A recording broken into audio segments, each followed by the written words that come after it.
Two roads diverged in a yellow wood, and sorry I could not travel both and be one traveler. Long I stood and looked down one as far as I could to where it bent in the undergrowth. Then took the other as just as fair, and having perhaps the better claim, because it was grassy and wanted wear, though as for that the passing there had worn them really about the same.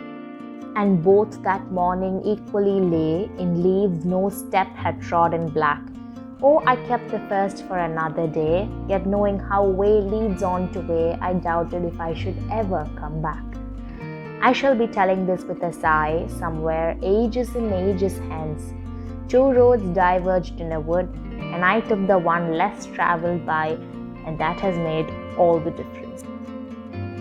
A 4-stanza poem of 5 lines each, with the traditional rhyme scheme of A-B, A-A-B that keeps the poem tight, which is balanced with well-employed enjambment, rendering a very narrative character to the work, which works well, especially considering the final storytelling line.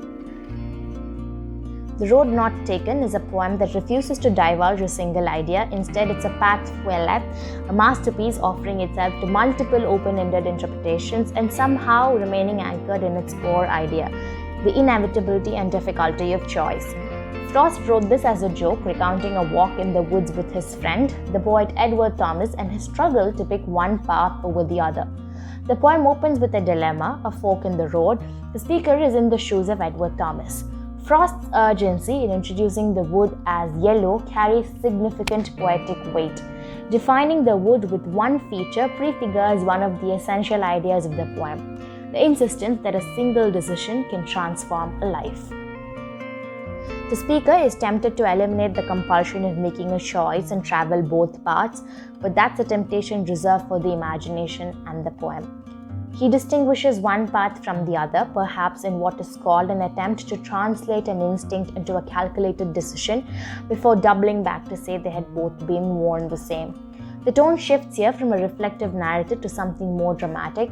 Path leads on to path, on and on, until there is no way back, and because this follows, oh, I kept the first for another day, the poem becomes increasingly elusive to fully understand and articulate. The last stanza is a fitting end to a complicated poem. It's a grand statement that he'll narrate this little spiel ages and ages, and in a way it's suggestive of our obsession with the butterfly effect. The final verse, I took the one less travelled by, is the third contradiction to the difference or the absence of it between the two paths. But perhaps most importantly, it's a furtherance of the title. It's everything that didn't happen as well. A common theme that's picked up, and incorrectly, is the celebration of individuality, the nudge to do things differently.